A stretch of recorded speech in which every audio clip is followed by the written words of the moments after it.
Manger, ce n'est pas juste se nourrir.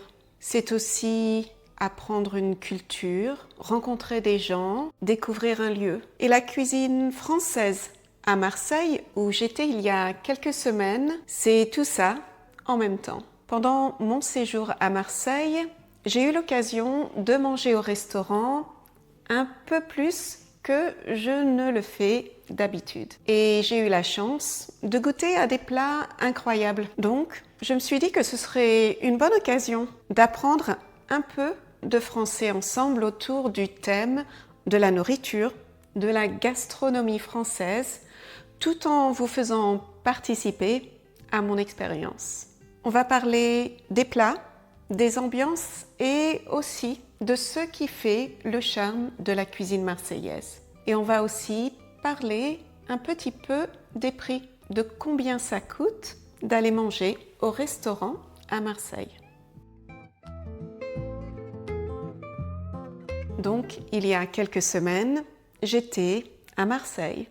Une visite éclair, un peu improvisée, sans beaucoup de préparation. Mais bien souvent, trouver les bonnes adresses, les bons petits restaurants dans une ville, c'est une bonne façon pour trouver les quartiers sympas, les endroits à visiter. Donc, c'est ce que j'ai fait. Et franchement, je n'ai pas été déçue.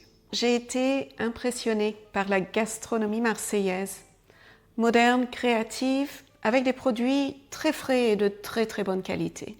Une gastronomie jeune et vraiment pleine de vie et pleine d'énergie. Laissez-moi vous raconter tout ça, repas par repas. Le premier repas, c'était chez Placette. On a découvert ce restaurant un peu par hasard. Placette, c'est mignon, non? Ça veut dire une petite place, je suppose. En fait, le restaurant, il se trouvait bien sur une place, mais une place plutôt grande, tout près de l'hôtel de ville. Leur terrasse m'a tout de suite plu, même si nous étions les seuls à braver les températures un peu froides de l'hiver pour manger dehors. On jette un coup d'œil sur Google Maps. Voilà, Placette, c'est là. Et le restaurant, il a une note de 4,7. Plutôt prometteur. J'ai pris quelques avis sur Google que je vais vous montrer sur l'écran. Je trouve que c'est sympa de lire ce que les gens disent et ça me permet aussi de partager avec vous quelques expressions, un peu de nouveau vocabulaire. Alors, cette personne, elle dit « Un super moment lors de notre déjeuner. Les plats sont excellents, parfaitement exécutés. On s'est régalé. » On s'est régalé, c'est une expression française qui veut dire « on a très bien mangé ». On s'est régalé. Un super rapport qualité-prix, un rapport qualité-prix, ça veut dire que la qualité de ce que vous mangez en vaut le prix. Ça vaut le prix que vous payez pour ce que vous mangez. Un autre avis, une cuisine délicieuse et originale. Des serveurs extrêmement sympathiques, le tout dans un cadre très cosy. Je recommande les yeux fermés ce restaurant. Un cadre, ça veut dire le milieu, l'environnement, le décor. Et cosy, bien sûr, c'est un anglicisme. On a emprunté ce mot à l'anglais. Et je recommande les yeux fermés, ça veut dire je recommande sans hésitation. Côté menu, un menu pas trop grand, mais avec assez de choix. Il y avait 4 entrées, 6 plats, 4 desserts. Et vous avez remarqué, il y a une option végétarienne et une option végétalienne. Et là aussi, on adopte très souvent les mots anglais veggie et vegan. On a commencé par des panis, une spécialité provençale à base de farine de pois chiches, quelque chose que je n'avais encore jamais goûté. Comme vous pouvez le voir, ça nous a plu. Ensuite, j'ai choisi la salade de magret fumé, roquefort, poire et grenaille. Grenaille, c'est un raccourci pour pommes de terre grenaille. Des pommes de terre grenaille, ce sont des toutes petites pommes de terre. J'adore les salades composées comme celle-ci qui tiennent bien au corps. Ça veut dire qu'ils nous remplissent bien. On n'a plus faim après une salade avec du canard, du fromage, le roquefort et des pommes de terre. Et l'ajout de poire dedans, c'était aussi vraiment très très bon. Et on a aussi goûté au plat du jour, le porc au caramel riz parfumé. Riz parfumé, il faut peut-être que je vous explique. Ne vous affolez pas, parfumé, ça n'a rien à voir avec le parfum. Le riz parfumé, c'est du simple riz blanc, mais qui a naturellement un arôme plutôt développé. Généralement, c'est du riz thaï, du riz thaïlandais. Voilà, donc on ne s'est pas gavé, on a bien mangé, mais on n'a pas trop mangé.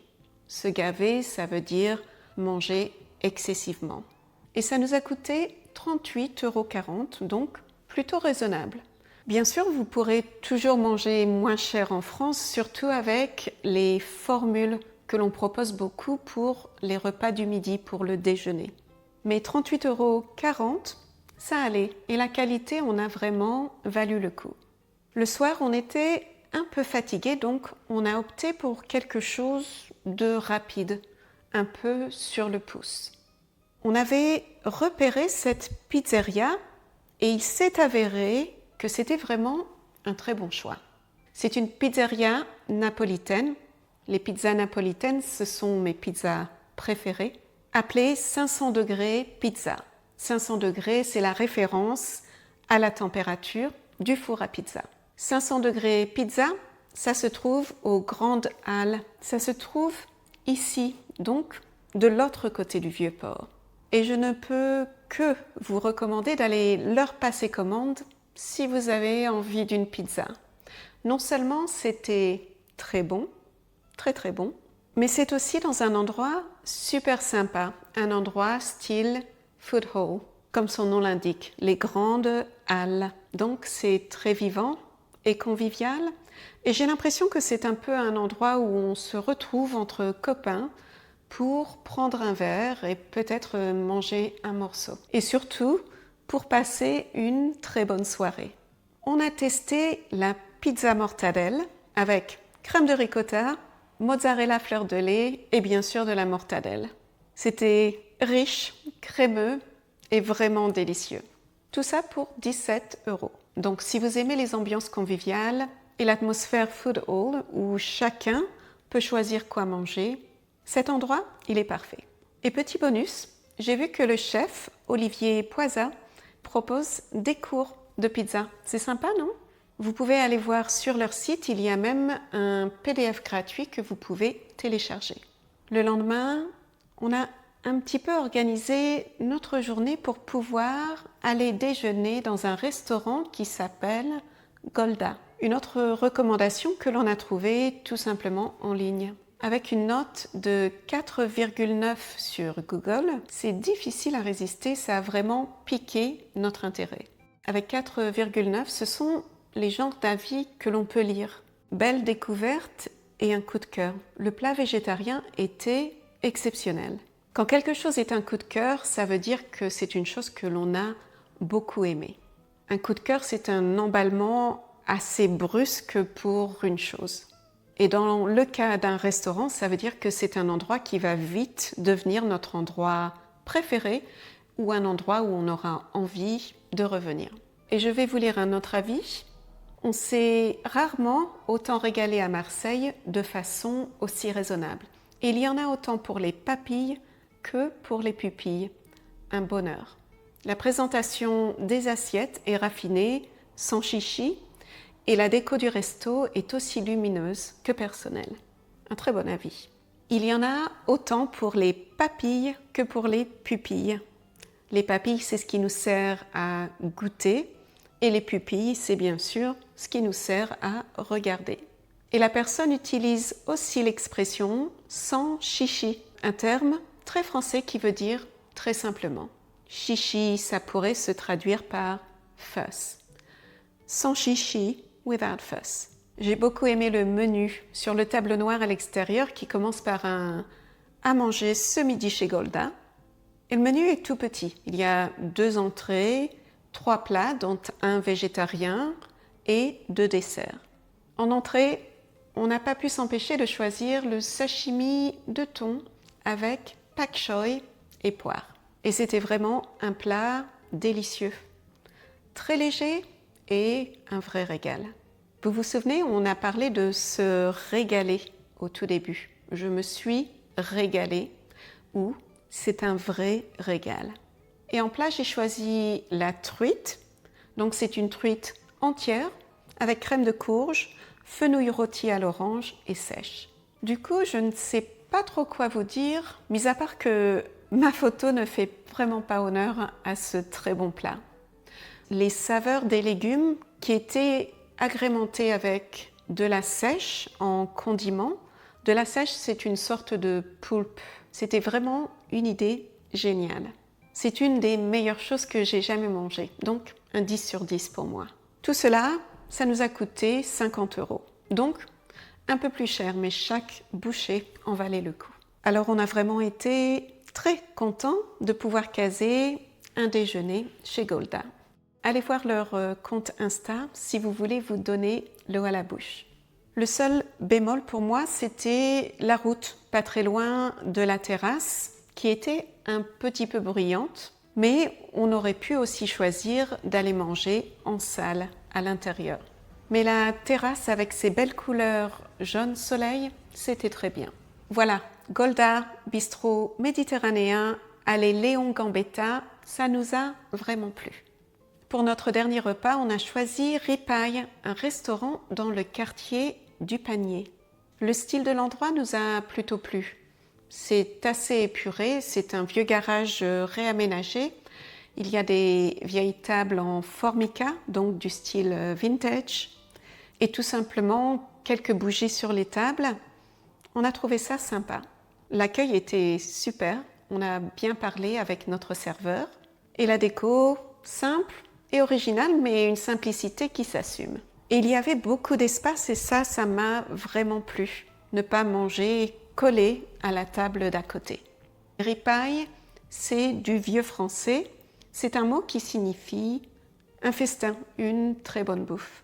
On a mangé des moules à la crème en entrée et en plat principal, on a choisi les gnocchis et une assiette d'ailes de raie, donc du poisson, avec un petit verre de vin bio pour me faire plaisir. Et on a aussi eu très envie de goûter la tarte choco-pralin. Et tout ça, ça nous a coûté 67,50 €. Le cadre était super, le repas était excellent, même si certaines personnes se plaignent un peu sur Google que les plats, les portions sont un peu légères, ne sont pas assez généreuses. En effet, les plats étaient un peu minimes, un peu petits, mais la qualité et les saveurs étaient vraiment exceptionnelles. Et parfois, ça suffit pour se sentir satisfait. Donc oui, c'était notre restaurant le plus cher et les quantités sont peut-être un peu minimes, mais du coup, on a goûté à ce dessert vraiment délicieux qu'on n'aurait peut-être pas pris si les portions avaient été un peu plus conséquentes, un peu plus généreuses.